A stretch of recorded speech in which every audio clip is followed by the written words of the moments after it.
At our family-owned bakery, my older brother joked to customers, "She's only here because Mom pities her. Without us, she'd be homeless." I laughed along, but inside I burned with shame. I secretly took over managing the books, showed the bank the business could thrive without them, and when I bought out their shares in silence, the look on his face was worth every bitter word I'd ever swallowed. I've never told this story before. But I think I need to. Maybe for closure. Maybe because I'm finally proud of myself. We owned a small family bakery in Charleston, South Carolina. Well, my parents owned it. Now, I do. It started as a dream between my mom and dad in the early 90s. They built it from nothing. My dad baked, my mom ran the register, and my older brother Rick and I helped his kids. I washed trays and cleaned up after school, and Rick helped Dad with deliveries. Back then, I thought we were close. Things changed fast after Dad died from a heart attack in 2017. He went suddenly, no warning. He was only 61. The bakery felt empty without him, but we had no choice, we had to keep it going. Mom leaned on Rick. He was loud, confident, always had something to say. People liked him. At least on the surface. He knew how to work a room, get people laughing, but under it all, he was lazy. He cut corners, made messes, and always found a way to pass things off to someone else, usually me. I was the quiet one. I just did what needed doing. I didn't argue, I didn't complain. But I saw everything. The worst part wasn't the work. It was the way Rick treated me in front of customers. "She's only here because Mom pities her," he'd say with that stupid grin. Without us, she'd be homeless. Sometimes he'd slap my shoulder or ruffle my hair after saying it, like he was just teasing. Like it was harmless. It wasn't harmless. People laughed. They always laughed. And I did too. Because what else could I do? Cry? Tell them how it made me feel like garbage every time? That would have made me look pathetic. So I smiled, nodded, and went back to mopping or wiping down the counters. But every time he said it, it stuck. Every time I heard laughter after one of his little digs, something in me twisted. Shame. Rage. Helplessness. All of it. Still, I stayed. I stayed late almost every night. Not because anyone asked me to, but because I had to. The place was falling apart. Rick mismanaged inventory constantly. He'd forget to reorder flour or order too much of stuff we didn't need. We'd run out of essentials while boxes of random ingredients rotted in the back. He'd let friends take food without paying, or give out free coffees to people he thought were cute. And money? He had no idea where it went. I'd see him pocket 20s from the cash drawer when he thought no one was looking. "I'll pay it back," he'd mutter if I caught him. He never did. Mom didn't notice. Or maybe she didn't want to. She was tired. Dad's death broke something in her. She stopped really paying attention. She just wanted peace. So I did the books. Quietly. I created spreadsheets, tracked expenses, matched receipts. I set up an inventory system. Renegotiated with vendors. Did everything behind the scenes to keep the place from bleeding money. I never told anyone. I just did it. Then one day, Mom pulled me aside after close. It was late fall. Cold enough to see your breath outside. She looked worn out. "Rick wants out," she said. "He's talking about selling." I tried not to react. Selling what? His share? He wants to be done. And I've been thinking about it too. My chest went tight. "You're selling the bakery?" She sighed. "It's too much for me now. Without your dad, it's not the same." I nodded slowly. "What about me?" She looked surprised. "You've always helped, honey, and we're grateful. But owning and running the whole thing, that's a lot." I didn't argue. I didn't defend myself. I just said, okay. That night, I opened my laptop and started gathering every record I had. I backed everything up. I made a detailed financial plan. I built a business proposal showing how the bakery could be profitable under better management. Real numbers. No fluff. Then I went to the bank. I used every penny I had saved. I borrowed some.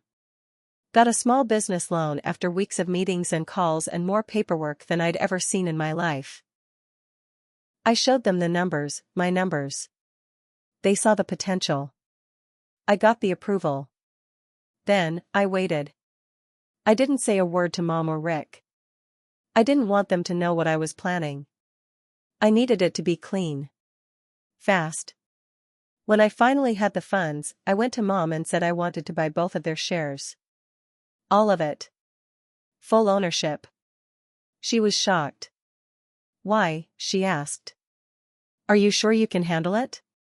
I've been handling it, I said. For a long time.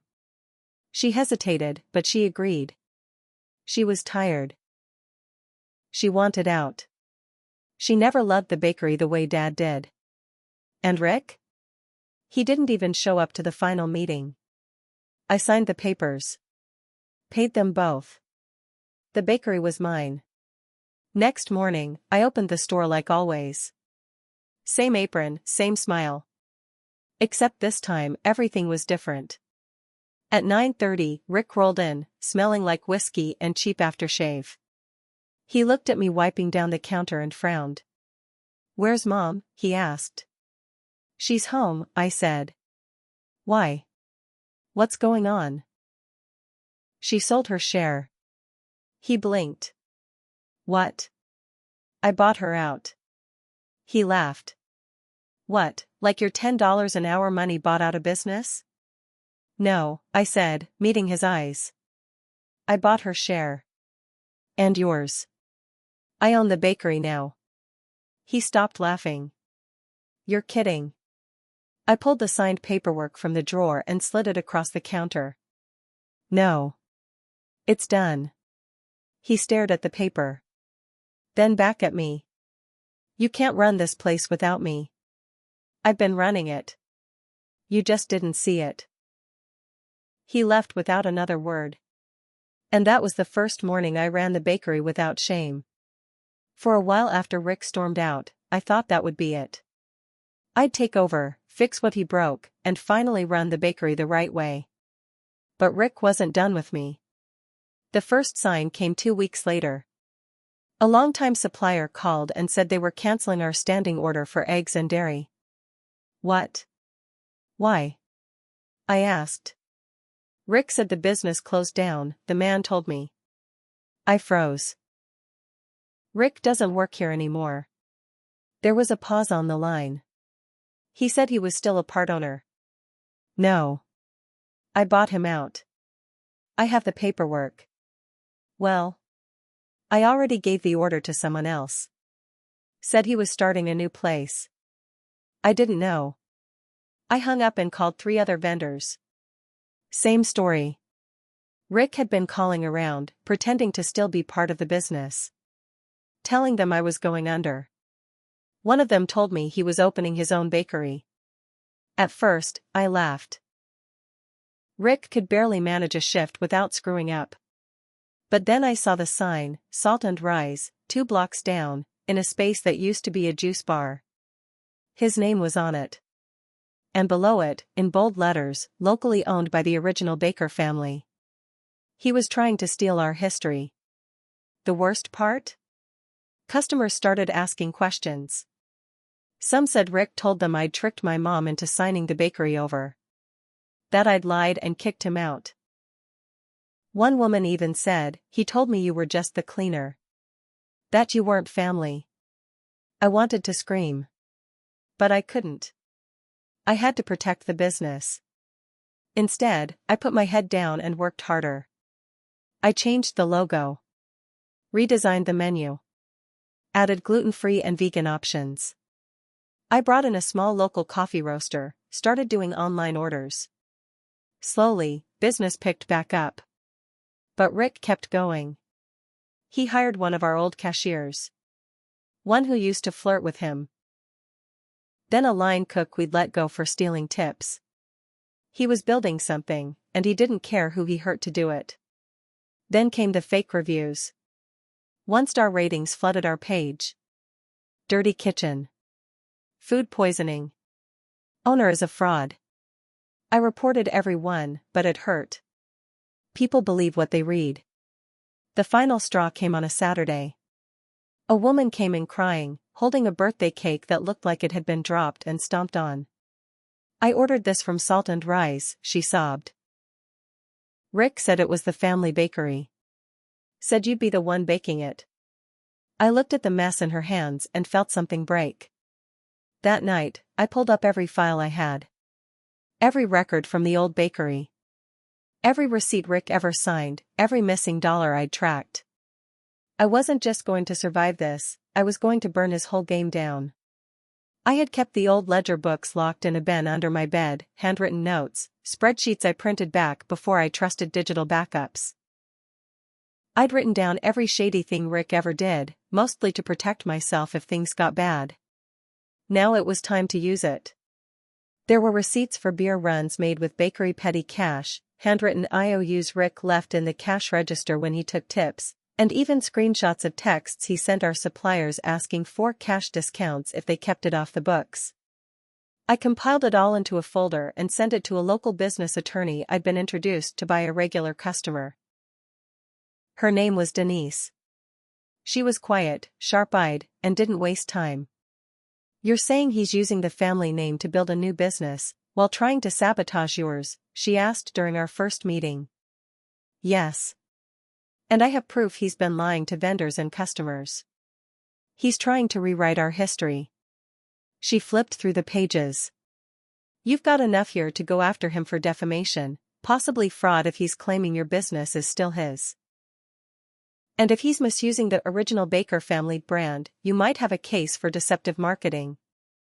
I gave her the go-ahead. Meanwhile, business at my bakery was finally stabilizing. I hired 2 new staff members, a college student named Tasha who baked like an artist, and an older woman named Carol who treated the front counter like a stage. They saved me. Their energy brought life back into the place. But Rick wasn't done. He showed up one night, unannounced.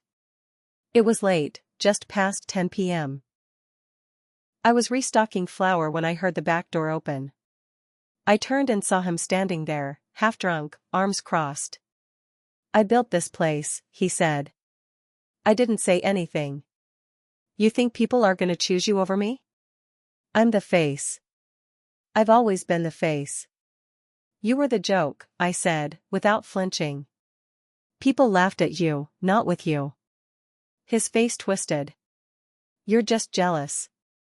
I took what you threw away and made it work. You burned bridges. I built something. He stepped closer.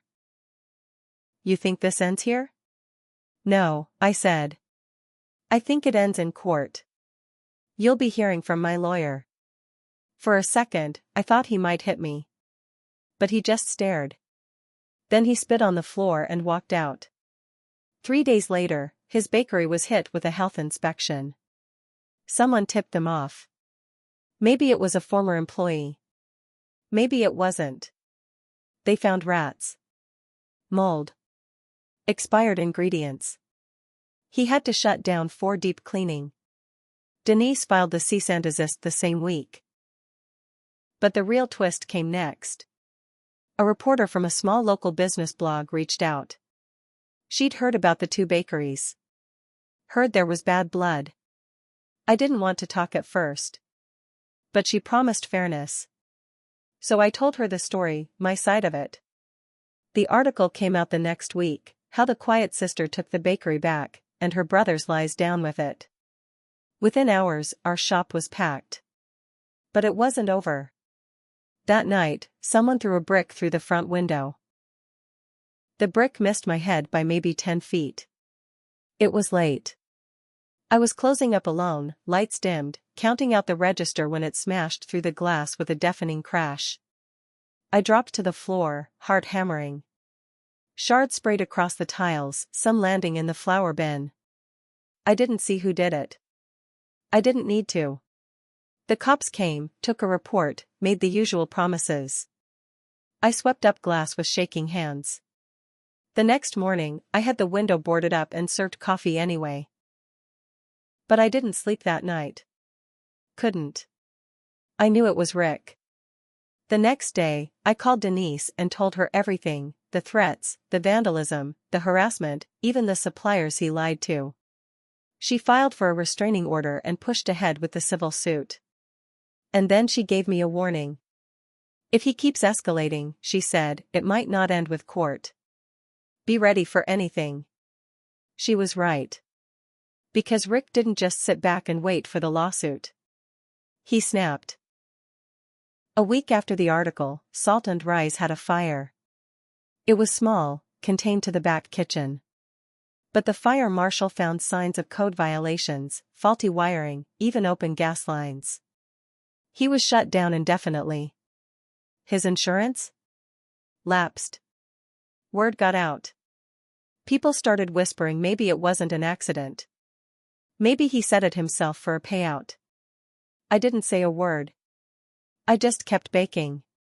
Rick showed up at my house 2 nights later. Banging on my door. Screaming. You happy now? You ruined my life. I called the cops. Again. He ran off before they arrived, but they took it seriously this time. 2 weeks later, we had our court date. He looked like hell, eyes sunken, hair unwashed, cheap suit 2 sizes too big. He didn't have a lawyer. Just stood there while Denise laid it all out, the lies, the sabotage, the name theft, the financial misconduct. He tried to speak. The judge shut him down. In the end, I won a judgment against him. Nothing huge, he had no money left. But it gave me something better, the right to the business name. A restraining order. And proof, in writing, that he had no claim to our family's legacy. Rick left the courthouse without looking at me. Last I heard, he was staying with an old drinking buddy 2 towns over. Word is he's working in a dive bar, pretending he used to own a chain of bakeries. Mom called once, after the article went viral. She said she was proud of me. Then she asked if I could forgive Rick someday. I said no. Because here's the truth, I made mistakes too. I stayed quiet too long. Let him humiliate me for years. Laughed off every insult. Pretended it didn't matter. I should have stood up for myself sooner. But in the end, I didn't just take back the bakery. I took back my name.